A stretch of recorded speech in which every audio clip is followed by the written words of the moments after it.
Paose airo te balabe. Sakirinda belelo sakinta bababa. Jesus, Jesus, Jesus. Père, je te rends grâce. Je bénis ton nom. Merci. Merci Adonai. Merci pour ce temps. Merci encore d'impacter, de restaurer, de guérir les vies encore au travers de ce message.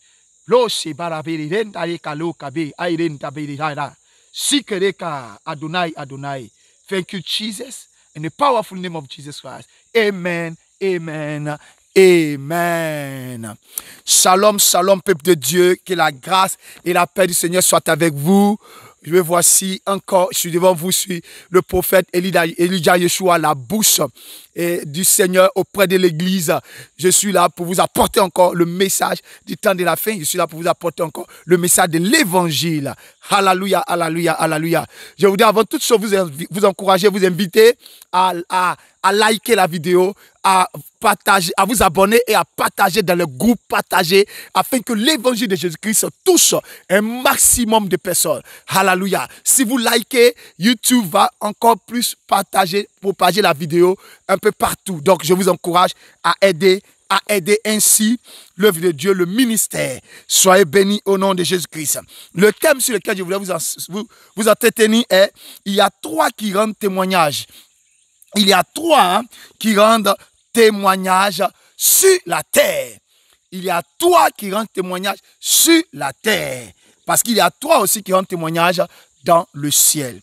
Alléluia. Et nous allons prendre nos Bibles dans le livre de 1 Jean, le chapitre 5, le verset 6 à 8. Je lis. C'est lui, Jésus-Christ, qui est venu avec de l'eau et du sang. Non avec l'eau seulement, mais avec l'eau et avec le sang. Et c'est l'Esprit qui rend témoignage, parce que l'Esprit est la vérité. Car il y en a trois qui rendent témoignage dans le ciel. Le Père, la parole et l'Esprit Saint. Et ces trois sont un. Et il y en a trois qui rendent témoignage sur la terre. L'Esprit, l'eau et le sang. Et les trois sont d'accord. Les trois sont d'accord. Il y a trois qui rendent témoignage que nous sommes enfants de Dieu. Il y a trois qui rendent témoignage que nous sommes sauvés. Il y a trois qui rendent témoignage que nous avons la vie éternelle. Et ici, Jean nous parle de ces trois. Il dit dans le ciel, il y a trois personnes qui rendent témoignage. Alléluia. Mais regardez, au verset 6, il dit, c'est lui Jésus-Christ qui est venu avec de l'eau et du sang. Non avec l'eau seulement, mais avec l'eau et avec le sang. Et c'est l'Esprit qui rend témoignage parce que l'Esprit est la vie. Et c'est là le message de l'Évangile.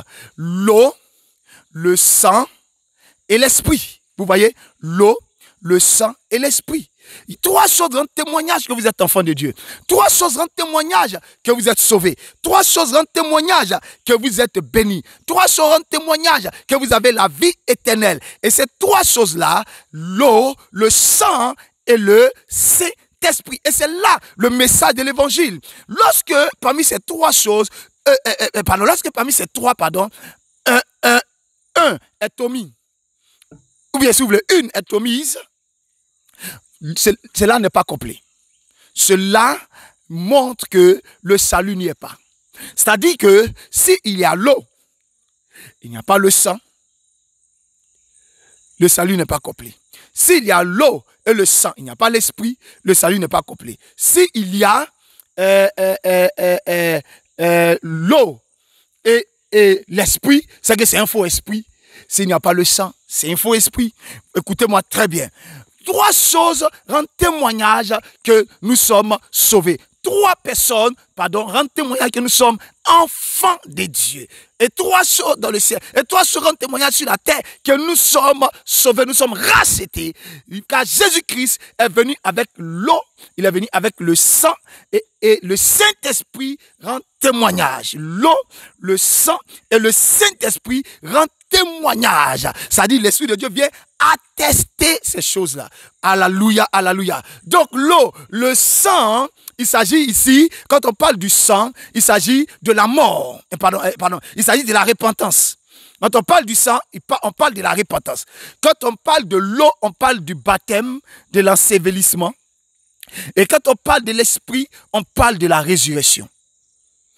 Alléluia, alléluia, alléluia. Frères et sœurs, dans le Seigneur, je voudrais vous inviter à prendre vos Bibles en Actes, le chapitre 2, le verset 37 à 38. Actes, le chapitre 2, le verset 37 à 38. Et je lis. Après avoir entendu cela, ils eurent le cœur vivement touché et il dit à Pierre et aux autres apôtres, « Frères, que ferons-nous » Pierre leur dit, « Repentez-vous et que chacun de vous soit baptisé au nom de Jésus-Christ pour le pardon de vos péchés et vous recevrez le don du Saint-Esprit. » Donc vous voyez là le processus de la conversion. La conversion est un processus. Vous voyez, ce n'est pas vrai. Quand nous faisons prier les jeunes, nous disons que confesse, confesse. Et quand ils prient avec nous, ils confessent et on dit, voilà, c'est fini, vous êtes sauvés. Cherchez une église, vous êtes sauvés. Ce n'est pas vrai. Ce n'est pas vrai. La conversion est un processus. Et il faut qu'il y ait les 3 témoignages qui attestent que tu es sauvé. Il faut qu'il y ait les 3 témoignages qui attestent que tu es un enfant de Dieu. Et si je parle à quelqu'un, est-ce que je parle à quelqu'un en ce soir? Il faut qu'il y ait ces 3 témoignages. L'eau, le sang et l'esprit. Et ici, quand Pierre a prêché le jour de la Pentecôte, les gens eurent vivement le cœur touché. Ils ont demandé, oh, enfin, que devons-nous faire? Alors Pierre leur a dit, voici ce que vous devez faire. Alléluia. Il dit quoi? Il dit ici clairement, il dit ici, repentez-vous, verset 38, repentez-vous et que chacun de vous soit baptisé au nom de Jésus-Christ. Donc, repentez-vous, ok, le sang, que chacun de vous soit baptisé, l'eau du baptême. Je ne parle pas du baptême sans point. Je ne parle pas du baptême de l'eau qu'on verse sur la tête. Ce n'est pas de ça que je parle. Repentez-vous donc. La repentance d'abord. Ok, c'est dans la repentance qu'on confesse. Vous voyez, quand on vous invite à la prière, venez, ceux qui veulent accepter Jésus, venez, Seigneur Jésus, je te reconnais comme mon Seigneur, mon Sauveur. Ça, c'est la repentance, mais c'est une étape de la conversion. Après cela, il y a une autre étape qu'on appelle l'eau. Le baptême par immersion. Le baptême par immersion. Et ce baptême-là, il n'est pas fait au nom du Père, du Fils et du Saint-Esprit, il est fait au nom de Jésus-Christ. Le baptême par immersion, il est fait au nom de Yeshua Mashiach.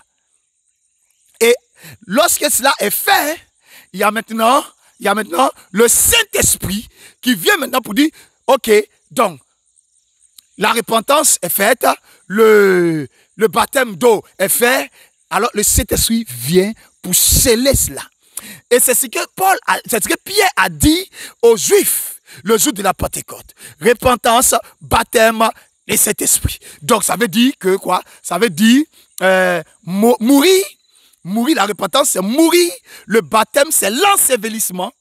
Et puis maintenant, le Saint-Esprit, c'est la résurrection. Alléluia. Alléluia. Enfin, c'est 3 choses doivent être dans votre vie chrétienne pour attester que vous êtes vraiment un enfant de Dieu. Si vous êtes repenti et qu'on vous a fait un baptême qui ne correspond pas au baptême de l'ensevelissement, c'est-à-dire on ne vous a pas plongé dans l'eau pour dire vous êtes mort avec Christ et vous avez été enseveli, c'est-à-dire enterré avec lui, et puis vous ressuscitez, oh le Saint-Esprit, vous ressuscitez avec lui. C'est que votre conversion n'est pas une conversion. Et ça, je tiens à vous le dire parce que Dieu m'appelle à prêcher le message de la vérité. Peu importe l'église où vous êtes, peu importe le groupe religieux dans lequel vous êtes, mais ces 3 choses sont d'accord. Ces trois sont d'accord, nous dit la Bible. Ces 3 personnes sont d'accord. Alléluia. Entre elles s'accordent. Alléluia. Donc, pour ceux qui voulaient être baptisés pour ceux qui voulaient le salut en Actes, le chapitre 2, voici ce que la Bible dit. Nous allons voir encore en Actes, le chapitre 10, le verset 47 à 48. Nous allons voir l'exemple de Corneille. Actes, le chapitre 10, le verset 47 à 48, je lis. Alors Pierre reprit, peut-on refuser l'eau du baptême à ceux qui ont reçu le Saint-Esprit aussi bien que nous? Il leur donna de les baptiser au nom de Jésus-Christ. Il lui demandait alors de rester là quelques jours. Alléluia. Donc vous voyez, dans le premier cas que nous avons vu que repentance, baptême, et puis le Saint-Esprit, la résurrection. Dans ces cas-là, la Bible dit que pendant que Pierre était en train de prêcher, le Saint-Esprit est descendu sur Corneille et tous ceux qui étaient dans la maison. Et Pierre a dit, nous ne pouvons pas refuser le baptême d'eau à des gens qui ont reçu le Saint-Esprit. Ça veut dire que pendant qu'ils écoutaient la parole, ils étaient repentants. Pendant qu'ils écoutaient la parole, ils ont cru. Donc il y a eu d'abord la repentance. Pour que le Saint-Esprit vienne, il faut qu'il y ait la repentance. Il y a eu d'abord la repentance. Ensuite, le Saint-Esprit est descendu pendant que Pierre parlait. Et Pierre a posé le troisième témoignage qui est le baptême d'eau. Le baptême d'eau. Le baptême d'eau. Si on t'a baptisé autrement, quand on t'a pas plongé dans l'eau, va refaire ton baptême. Va dans une église qui confesse le nom de Jésus-Christ. Va refaire ton baptême. Ne joue pas avec cela. Ne joue pas avec le salut, frère. Le baptême n'est pas un dogme humain. C'est Christ qui a institué le baptême. C'est lui qui a institué sa chose. L'homme ne peut pas jouer avec cela. L'homme ne peut pas venir dire non, bon, Christ a dit ceci, bon, mais on va faire comme ça. Frère, ne joue pas avec ça. Sinon, tu rates le salut. Tu passes à côté du salut. Alléluia.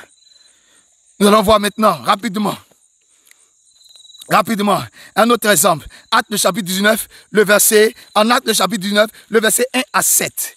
Acte 19, le verset 1 à 7. Pendant qu'Apollos était à Corinthe, Paul, après avoir traversé les hauteurs du territoire, se rendit à Éphèse. Il rencontra quelques disciples et leur dit, « Avez-vous reçu l'Esprit Saint quand vous avez cru ?» Il lui répondit, « Nous n'avons même pas entendu dire qu'il y ait un Esprit Saint. » Il dit, « Quel baptême avez-vous donc reçu ?» Il répondit, « Le baptême de Jean. » Alors Paul dit, « Jean a baptisé du baptême de repentance. Il disait au peuple de croire en celui qui venait après lui, c'est-à-dire en Jésus. » Sur ces paroles, il fut baptisé au nom du Seigneur Jésus. Paul leur imposa les mains et le Saint-Esprit vint sur eux. Il se mit, excusez-moi, c'est tout à fait normal. Il se mit,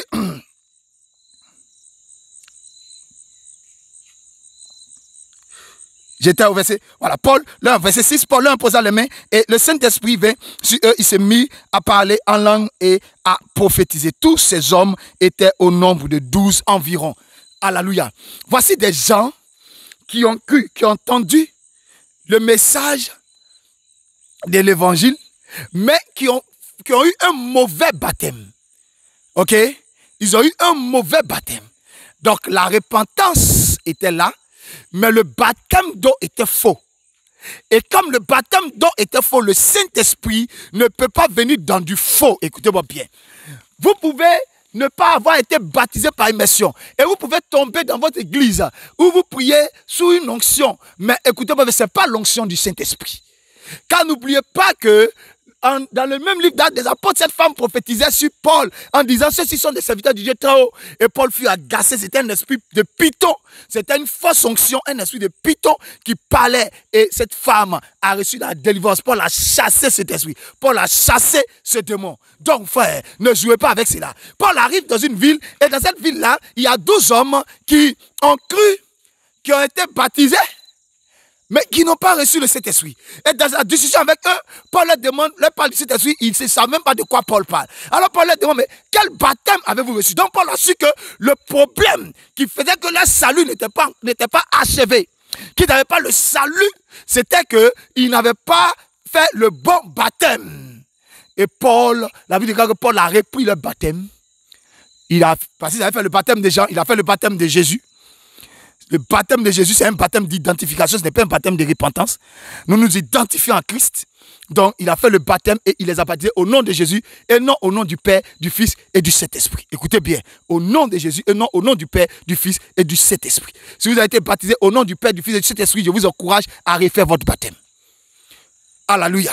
Parce que selon le modèle de tous les baptêmes que nous avons en Actes des Apôtres, tout a été fait au nom de Jésus et non au nom du Père, du Fils et du Saint-Esprit. Alléluia, alléluia, alléluia, alléluia.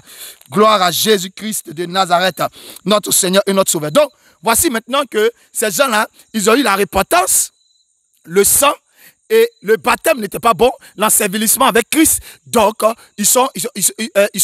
Paul a refait le baptême et après cela maintenant, la Bible déclare que quand Paul leur a imposé les mains, ils ont reçu le Saint-Esprit. Il y a 3 qui rendent témoignage. Si ces 3 choses ne sont pas dans ta vie, ne te blague pas. Si ces 3 choses ne sont pas de ta vie, ne joue pas. Si ces 3 choses ne sont pas de ta vie, tu n'es pas un enfant de Dieu authentique. Tu n'es pas un enfant de Dieu véritable. Tu es un loup dans la bergerie.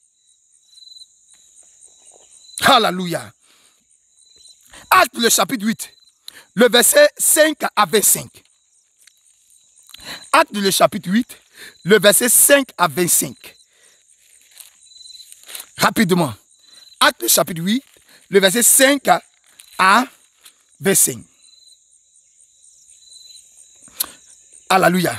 Bon, mais là, on va plus s'attarder sur le verset 12 à 17. Ok, le texte est long et le temps est parti. Mais quand ils eurent cru à Philippe qui leur annonçait la bonne nouvelle du royaume de Dieu et du nom de Jésus-Christ, hommes et femmes se fit baptiser. Simon lui-même crut aussi et après avoir été baptisé, il ne quittait plus Philippe et voyait avec étonnement les grands signes et miracles qui se produisaient. Quand les apôtres qui étaient à Jérusalem apprirent que les habitants de la Samarie avaient reçu la parole de Dieu, ils leur envoyaient Pierre et Jean. Ceux-ci descendus chez eux prièrent pour eux afin qu'ils reçoivent l'Esprit Saint. Car ils n'étaient encore descendus sur aucun d'eux, ils avaient seulement été baptisés au nom du Seigneur. Excusez-moi, Jésus. Satan ne veut pas que je presse ce message, mais je suis là. Alors Pierre et Jean leur imposaient les mains et ils reçurent l'Esprit Saint. Alléluia, alléluia. Vous voyez, voici les Samaritains aussi. Et lorsque Philippe est allé en Samarie, dans une ville de Samarie, il a prêché, il a évangélisé. Ils ont cru, ils se sont repentis. Le sang, l'étape du sang. Ils sont morts avec Christ. Dans le sang, on meurt avec Christ. Et dans le baptême d'eau, on est enterré, on est enseveli avec Christ. Alléluia. Et après avoir été, ils sont morts avec Christ, ils ont été ensevelis avec Christ, ils n'avaient toujours pas encore reçu le Saint-Esprit. Pierre et Jean sont venus, ils leur ont imposé les mains et ils ont reçu le Saint-Esprit. Lorsque ces 3 choses sont manifestées dans la vie de quelqu'un, il est sauvé. C'est pour ça qu'il y a des gens qui disent qu'ils sont chrétiens et qui refusent l'eau du baptême. Quand on leur dit, ah, bon, c'est le temps du baptême, on doit faire un baptême. Ils disent, non, je ne suis pas encore prêt. Si Jésus est venu, que tu es dans cette position, tu restes. Si Jésus est venu, que tu es dans cette position, tu restes. Parce que si tu n'es pas baptisé d'eau, Jésus-Christ, c'est lui, Jésus, qui est venu avec le sang et avec l'eau. Il est venu avec le sang et avec l'eau. Et c'est l'Esprit qui rend témoignage de ces choses. Frère, si tu n'as pas fait ton baptême, le baptême d'eau, conformément à la parole de Dieu, que tu es dans l'église, si tu veux pas la langue, si tu veux que le prophète dise, voici l'onction tombe, frère, si tu n'as pas fait le baptême d'eau, tu n'es pas sauvé. Tu n'es pas sauvé. Alléluia. C'est pas moi qui parle. C'est pas moi qui parle. C'est l'Esprit de Dieu qui parle au travers de moi. Et quand Pierre est venu, ils savaient que s'ils n'avaient pas reçu le Saint-Esprit, ce n'était pas normal. Le Saint-Esprit, l'un des signes par lesquels nous recevons le Saint-Esprit, le signe évident de la présence de Saint-Esprit, c'est de parler en langue. Mais comme il y a un faux Saint-Esprit dans les sectes, dans les fausses églises, il y a aussi de faux parler en langue. Il y a des pitons qui parlent en langue. Il y a des démons qui parlent en langue. Et les gens pensent que Dieu est là. Le Saint-Esprit est là. Parce que quelqu'un est là, alors il tombe parce que le Saint-Esprit est là. Et faites attention. Faites attention, chers frères et sœurs. Faites attention, alléluia. La bouche de Dieu auprès de l'église vous parle. Faites attention. Et nous allons terminer avec 1 Corinthiens 15, le verset 1 à 10. 1 Corinthiens 15, le verset 1 à 10. Rapidement. 1 Corinthiens 15, le verset 1 à 10. Voilà, voici ce qu'il y a dit ici. Je vous rappelle, frères, l'évangile que je vous ai annoncé, que vous avez reçu, dans lequel vous demeurez ferme et par lequel aussi vous êtes sauvés, si vous le retenez dans les thèmes où je vous l'ai annoncé, autrement, vous aurez cru en vain. Alléluia. Si vous ne retenez pas l'évangile dans les thèmes, vous aurez cru en vain. Et l'évangile, c'est l'évangile de la bonne nouvelle, c'est que Christ est mort pour nous il a été enseveli pour nous, il est ressuscité. Voilà le message de l'évangile. C'est simple. Christ est mort, il a été enseveli, enterré pendant 3 jours dans le tombeau, il est ressuscité. C'est le message de l'évangile. Il n'y a pas un autre message d'évangile en dehors de ce message-là.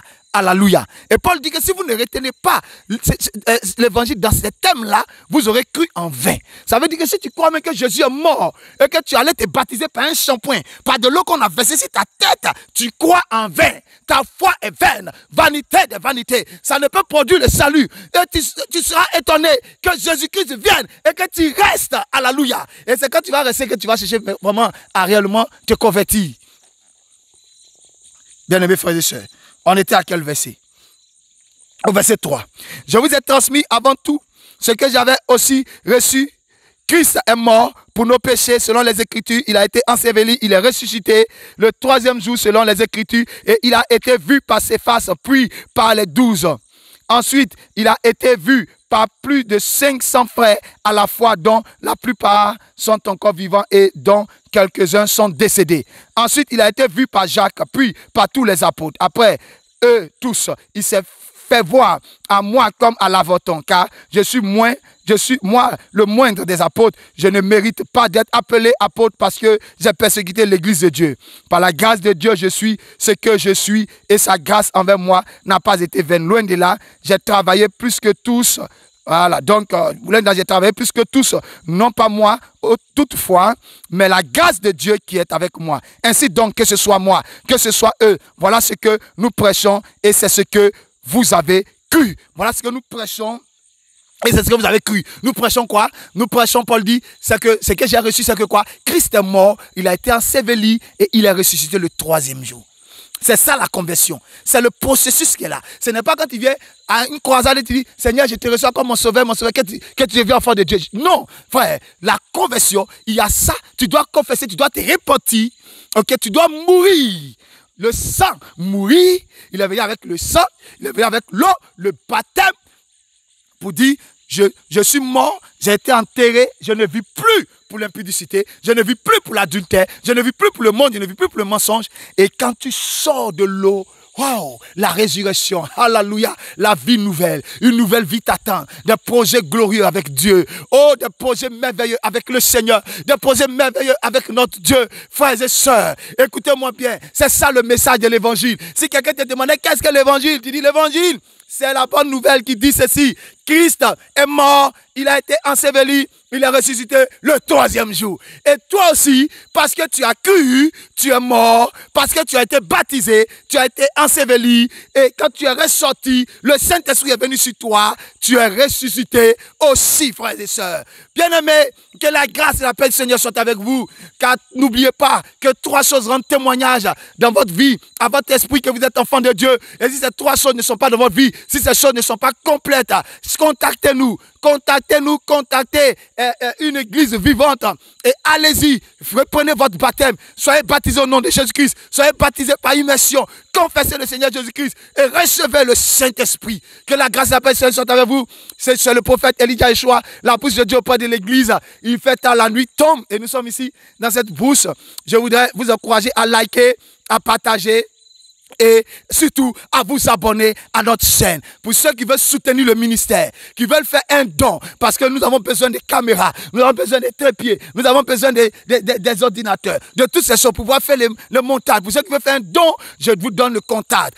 Là, vous pouvez faire un don par Orange Money, par Mobile Money, par MTN Money, mais aussi vous pouvez faire, vous pouvez appeler pour donner vos sujets, ou vous pouvez venir pour visiter la Galerie des Nations, venir faire un culte avec nous, un culte prophétique de puissance et de grâce. Et ces contacts sont le 00 225 05 44 86 79 79 00 225 05 44 86 79 79 et le 00 225 07 77 94 77 56 00 225 07 77 94 77 56. Sur ce, que la grâce et la paix du Seigneur soient avec vous. À bientôt.